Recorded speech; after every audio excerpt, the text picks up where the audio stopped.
Welcome to Manager Tools. This week, part 2 of a special cast, the Corky story. Don't believe people when they tell you you can't fire anybody around here. Folks, this cast is about managing people and about how difficult it is, how difficult everybody says it is to fire people, but how really it isn't if you're a Manager Tools manager. And you're going to learn how to manage people effectively by coming to our Effective Manager Conference. We encourage you to come to the website, learn more, go to the forums, and ask from the people who have actually been whether or not they recommend it. I suspect you'll find they will. Welcome back to part 2 of the Corky story. I know the first part was a little long and not terribly actionable, but this part we really get into the meat of what actually happened with Dani as a manager, her very first management job, and I love this story. Okay. Pick us up where we left off, Dani. Okay, so where we left it last time was, I was talking about that I started doing one-on-ones with Corky and the rest of my directs, and that it was pretty clear to me pretty quickly that Corky's, what he was doing, we just were not getting a very good return on investment from his time and from the expenses. So I kept doing one-on-ones, just kept focusing on building the relationships, getting to know the rest of the folks in the organization I need to work with, building a relationship with my boss, all that type of thing. So I did one-on-ones for 6 months total. So after about 2 months, it was pretty clear to me that, Corky was just not effective, but I just kept doing the one-on-ones. So I did them for another 4 months.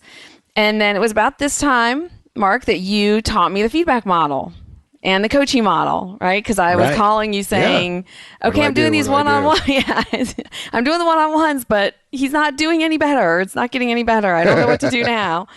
And so after I learned the feedback model, for the next 2 months, I just really focused on giving Corky feedback on his performance. Now, I'll be the first to admit that I was not as good at this as I could have been or should have been. Out of all the Trinity, I think feedback is probably the hardest for me, particularly negative feedback. I hear from managers all the time at conferences, gosh, this feels so weird. This feels very robotic. I would never talk like this. And yet they write annual reviews in a format that they would never use normally. Right. And they give presentations where everybody has to have a deck and they have to be bound a certain way, and it's not the way you would normally do it. And when you fill out expense reports and you change companies, every company's is different. And when you do budgeting at different companies, it's always different. And the first time you've ever done budgeting, you don't know what you're doing, and it seems very awkward that you have to update it 5 times and you have to submit it and you get a note back saying, yes, you passed or you didn't. Yeah. Look, a significant portion of people's pushback to feedback is based in it's going to be uncomfortable, meaning I'm going to create some conflict, which is all made up in your head, and I haven't done it before. If, in fact, the world was limited to things that didn't require some potential friction and that you had never done it before, we would still be chipping stones together to make fire. Yeah. So, absolutely. Okay, so you started giving feedback, but it was hard. It was hard. And you weren't doing enough of it in your mind. I wasn't, So when you say not enough, how much were you giving? How often? I mean, virtually every week you had a one-on-one with Corky where he hadn't done his job in some fashion, right? Yes. So were you giving him feedback during the week? Were you talking to him on the phone, or were you waiting to the one-on-one? I have to be totally candid. I will have to say that most of the feedback that I gave Corky was during the one-on-one. Sure, because he was traveling and you weren't. He was traveling, yeah. Or you were too. We in different parts, yeah. Right. Okay. How much did you give? At least one piece a week, and usually I would say 2 on average. Okay. At this point. Later I got better at it. Mostly negative. Yeah. Yes. Okay.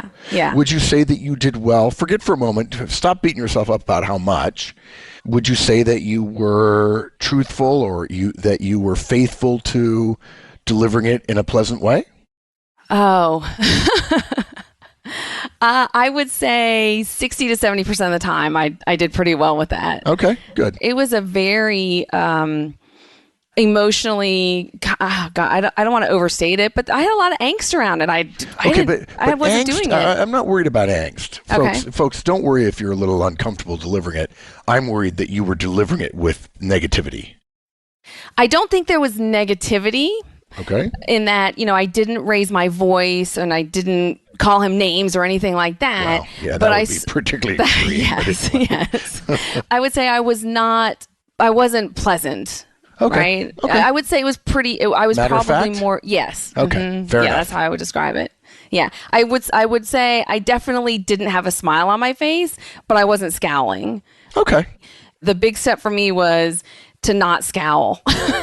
To not be angry, to not show them your anger. To not show the anger. Well, this is interesting. Yeah. I think it's helpful for people to understand you were angry. You were frustrated. I was very. Yeah. Very. And what we're saying here is you can feel angry and still give negative feedback. Yes. You just have to be careful. You have to Yes. you have to monitor your own emotional state. And for me, that was the goal. For me, I considered it a success if I got through the one-on-one and got through giving him a negative feedback while staying neutral. Yeah. And just kind of staying in that neutral gear. I think when you're starting something new, I think that's probably a completely legitimate goal to set. I think. That's just me. I mean, I think we're all way too hard on ourselves. And I think sometimes at conferences, when you and I deliver feedback, people are like, oh, I couldn't do that. And so, it's a bit like saying, well, if you're watching, who's an example today? If you're watching a golfer hit a golf ball, you say, well, a pro golfer, you're like, I couldn't do that. Yeah, well, that's not a reason not to go play golf, right? Right. I mean, golly. Which you mentioned golf, and that reminds me of I shared with you last week during our one-on-one. I've just started taking golf lessons, and it just getting the grip and the stance. And my first lesson, I felt very awkward, and I kept saying to my coach, "This feels weird. This feels weird." And it was total out of body experience because she said to me, well, that's just because you haven't done it before. And I stood up and I stepped back from the ball and I looked at her and I was like, I say that every week in my job when I'm training people. I tell them, it just feels weird because you haven't done it before. But once you do it a couple hundred times, it'll be fine. And she laughed. Here is the revelation that I hope people are listening. This is going to be one of the 20 or 30 most important things I ever say in a podcast. The reason why you learning golf is different than managers learning management is that when you show up to work and you are a manager, by definition, because of your role, you are managing. Everything a manager does is by definition managing. So therefore, it's easy to reject feedback because you can still say, I'm managing. If, however, you reject swinging the club, you're not playing golf. Right. And so people think, well, I am managing. I'm just not doing it that way. Whereas when it comes to golf, you actually do, no matter what you say about playing golf, you have to swing the club and you have to hit the ball.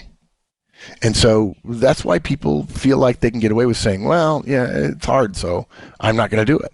It's because of the role. It's because of the role you're in as a manager. The question is not, are you in the role? The question is whether or not you are prosecuting or executing that role to the best of your ability.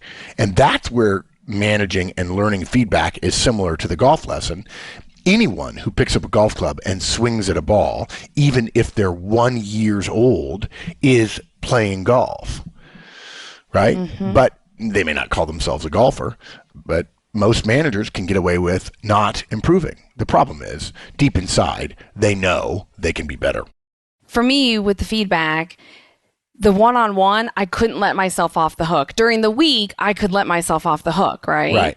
But during the one-on-one, it was staring me in the face of, I can't go through this one-on-one without giving him feedback. I have no reason at this point. I have no justifiable excuse. You can't say I'm too busy to give feedback if you're sitting in a one-on-one right in front. That's right. That's right. Good. So at this point, we're halfway through the year. And so it was time for me to give Corky his mid-year review. One of the things I'll say that the American Cancer Society did well around management was they had a pretty robust review process, and they really stuck to it. So 6 months in, I have to give him his 6 months review. So of course, I've got 6 months worth of one-on-one notes. I've written down, when I gave him feedback during the one-on-one. So I sit down, I write the review, lots of examples of Corky's behavior and his failure to deliver results. Right. Okay. Now, I gave him a score. We had a rating of 1 to 4, with 1 is complete failure to meet expectations and 4 exceeding expectations. And you had to, give a ranking, and you could not do decimal points. It had to be the whole number. You couldn't say 2.5 or something like that.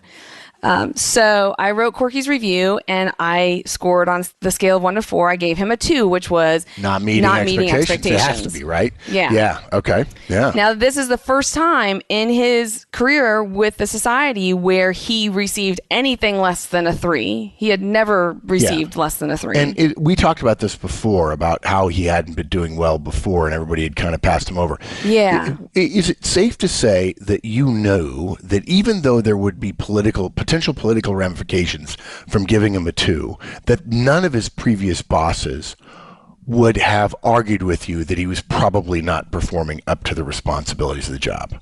I would say so, absolutely. Everyone knew. There was an understanding that he had been carried, partially because of his relationship with the COO, partially because he had been there a while, partly because of his age, blah, blah, blah, blah, blah. Yeah, absolutely. Okay. Nobody was surprised. Okay. Or would have been surprised, right? Right. Yeah, absolutely. But he was not happy. He could not have said that he was surprised, because at this point, we'd been talking every week. I mean, there was nothing in that review. And to be clear, how many months had you been giving him weekly one-on-ones with? 6.5 months at this point. Okay, so you really took over right when when it was time for him to start being evaluated. Yes. So he had weekly one-on-ones, and for the previous 3 months, roughly, he had been getting negative feedback. About 3.5 months, something like that. Yeah. Steady negative feedback. Yes. Not a lot, but 1 to 2 each week. Every week. Yeah. Okay. Absolutely. Fair enough. And what I kept asking myself as I was writing that review was, has he heard this before? And if I could not say yes, then I didn't include it in the review. So I absolutely, there was nothing in that review that he had not heard before. Right. And again, when you say he couldn't have been surprised, in fact, I would argue that technically he could be surprised, because there's a difference between being told each week you're not doing your job and a boss actually having the courage to put it in a review. So the standard is really not that he wasn't surprised. The standard is there's nothing he hadn't heard, but it was his cognitive problem that when he got surprised, all he was doing was saying he had written into his own head, but she won't actually put it in my review. Yeah. Right? Yes, yeah. totally. And so when you did, he was surprised, but it was also true that he wasn't hearing anything that he hadn't already heard before. True. Yes. Absolutely. Yeah. Okay. Now, again, part of the way that the Cancer Society operates is, at this point, anybody who gets a 2 or below, automatically the manager is to go on a coaching plan with them. Right.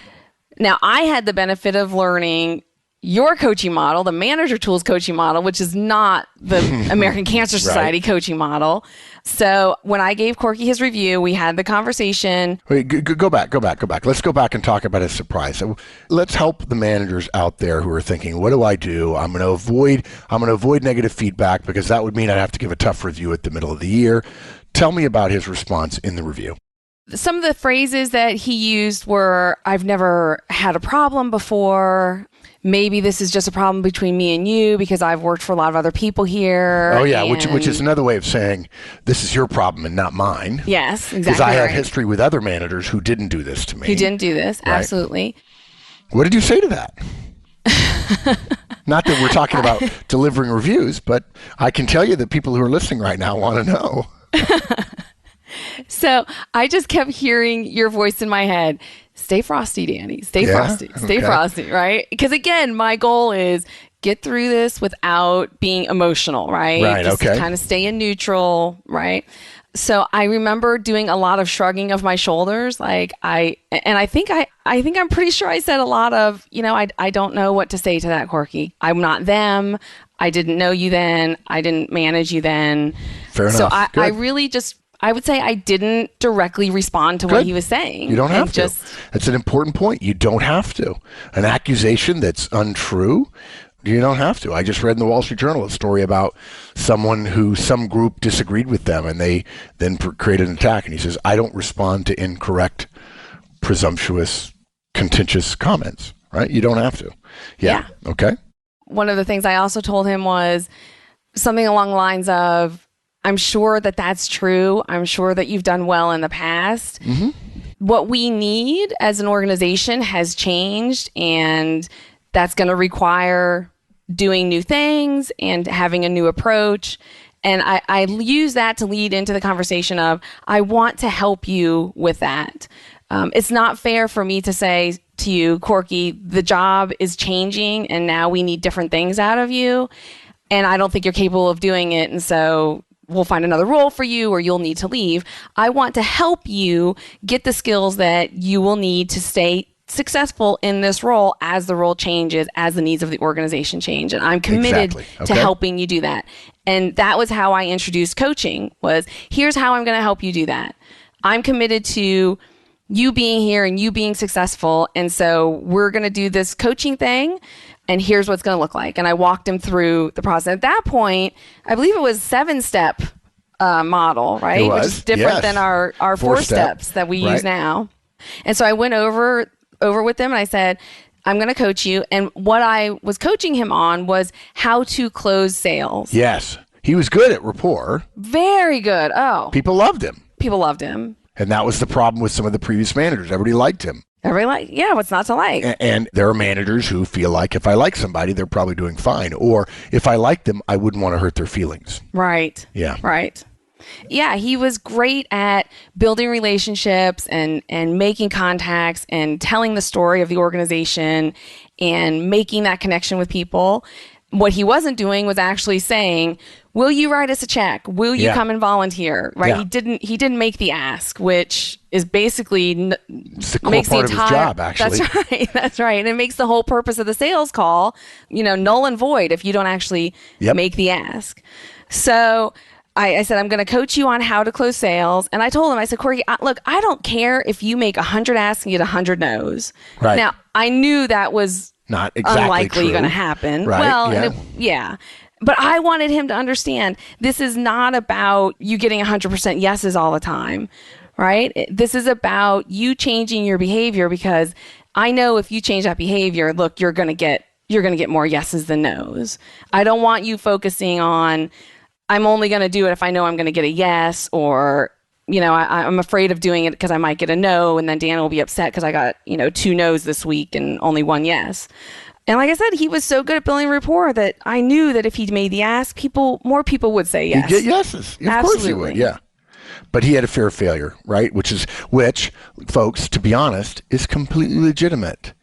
When you failed in school, you got an F. And in some cases, your parents were upset and there was punishment after the failure. It wasn't as if the failure was enough. You then got punished, which is weird when you think about it, because usually you do something and then you get punished. To get punished yet again, the way you do when you're a kid often, is not helpful. It's not helpful in some ways. I remember my parents saying to me, I'm not going to give you $20 for an A. The A is the reward for the hard work. Your parents and my parents went to the same parenting Yes, they school. did. Yeah, which is to say the Marine Corps parenting. Even though my dad wasn't a Marine, my mom should have been. She'd have been the commandant of the Marine Corps.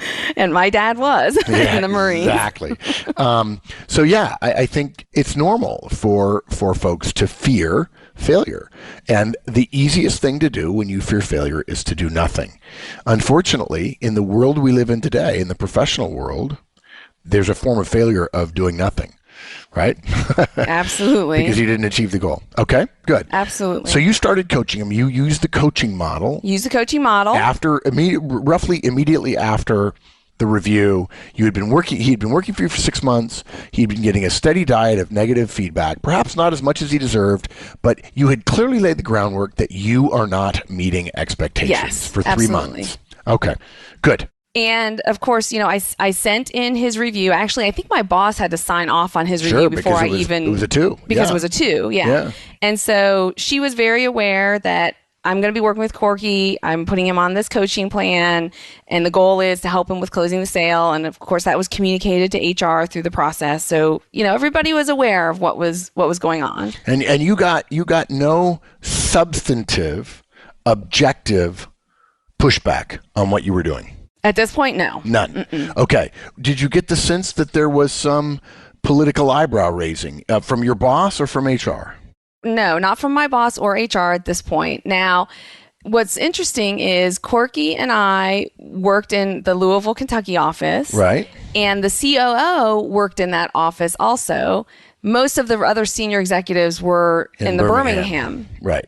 And Corky and the COO and I, we worked on the same floor in the Louisville office, and we were the only 3 people who worked on that floor. Oh, my. So I had forgotten this. Yeah. So while I didn't have any sense of a problem with my boss around this or from HR, it was definitely tense on the 3rd floor of that building for the next 5 or 6 months. Okay, but characterized behavior, the COO, was he suddenly not talking to you as often? Yes, absolutely. Okay.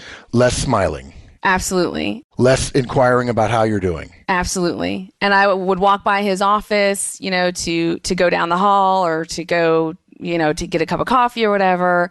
And I would say, hey, good morning. And I would get kind of, the nod of the head, the lift of the chin. And, yeah, absolutely. Yeah. And folks, just for the record, what her COO was doing was unconscionable. It is unethical.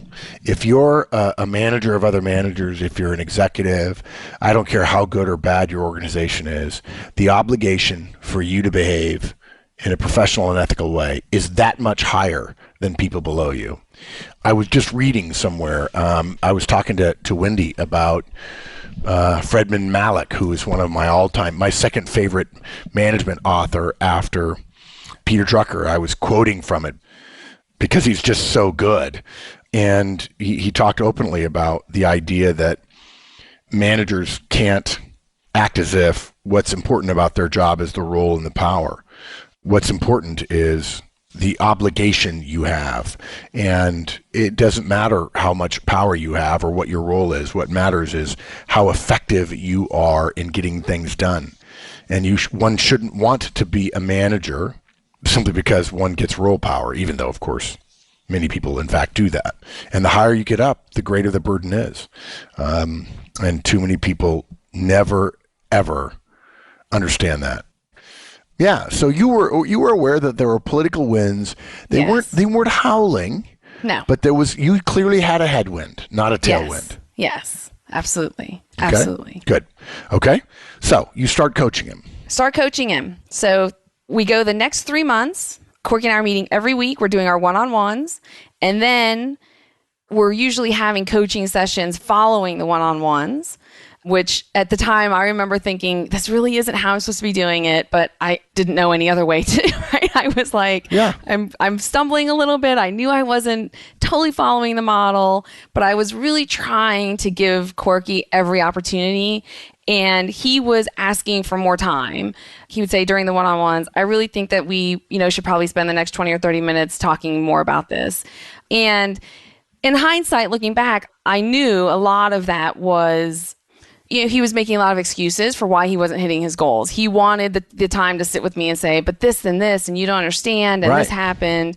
And I did not at that time have within myself the confidence to say no to that additional time, because I didn't want to give him any reason to say I could have done it but she wouldn't give me more time. Right. So I would, agree to spend more time with him. So some weeks it was an hour. Some weeks it was an hour and a half that I was spending one-on-one with Corky between the one-on-ones and then the coaching sessions where we would go over every week. Okay, walk me through last week's sales calls. How did they go? Did you close? What happened? And then what are the appointments you have coming up for the next week? How many appointments do you have? Right. What's the goal for how many of those you're going to close? And so what I hear you saying is you were focused on trying to do it right, and you knew you weren't doing it as well as it could be done. Absolutely. Yeah. I think that's important, right? I mean, I think there's a healthy fear of failure. And so when we ask managers to engage in feedback or coaching, they're like, well, I'm afraid I'm going to do it wrong. Folks, that's not an excuse. You have to persevere. And if you're afraid of doing things wrong, folks, and your people will sooner or later figure that out, you're sending them a message, it's okay for them to do it wrong. And so you shouldn't be shocked when you ask them to try something new and they simply drag their feet. it's normal because that's what you're doing. You're dragging your feet about becoming a better manager. Yeah, we can't ask them to change their behavior if we're not willing to change ours. Yeah, right? And the definition of behavior change is I'm going to be uncomfortable for a little while. Right. And folks, I don't mean to say that because you're wrong for not doing management the way Dani and I and Mike and Wendy and everybody else at Manager Tools tells you. I'm not saying that at all. We respect that. There are other ways to do this. What I'm suggesting is in anything you do, if you're comfortable doing what you're doing now, you're not doing your job because comfort is not your job. If you're then going to change, you have to be willing to be uncomfortable.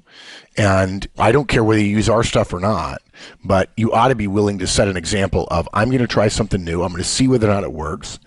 In the same way that virtually every new product that your company or every new service that your company puts out is a test. And it may or may not be a blockbuster. It may just be okay. Many products don't sell as well as the projections, but they're kept out there because they're in fact profitable. You can't say, well, I'm afraid I won't meet the goal, so therefore, You can say that. You can't say, I'm afraid I won't meet my high expectations of myself, so I'm not going to do it, and then call yourself a professional. Right, absolutely. Okay, good. Okay, so you're spending a lot of time in the one-on-one with them. A lot of time. Good. Yeah. A tip of the hat to you. Good, okay. And of course, still giving him a lot of feedback at this point. And this was, I would say, this was when I started getting better at it. And part of it was just the fact that we were sitting there, again, looking at each other for an hour. So there was more opportunity. But I would say easily he was getting 3 or 4 pieces of feedback in the model during those coaching sessions. Okay. Now, in addition to that, I would also say I was talking to him about his performance, not in the model too, right? Because not everything that we talked about did I say it specifically in the model. Can I give you some feedback when you do this? Here's what happens. But sometimes as we were going over things, I would just say, well, Corky, that's not, you didn't hit your goal, right? Right. You're clear on that. So not every time I talked to him or gave him input on how he was doing was it in the model. But I would say easily 3 or 4 pieces in the model every week. Plus additional, hey, that's not what we agreed on. You didn't hit your numbers last week, all of that. Okay. So 3 months go by and his performance is not improving. Yeah. He's continuing to miss his numbers. And you talked to him about it. He wasn't making the ask, right? Right. Yeah. Again, telling those emotional stories, ripping people's hearts out. Telling the story the way I used to tell the story about Kate, and people were just emotionally connected to him. Yes. And yet he wouldn't actually do the hard part of his job. He did the easy part for him, which was to engage people, to inspire people, to get them emoting, but he didn't do the hard part. Okay? Absolutely. Which is to say, therefore, he wasn't doing his job.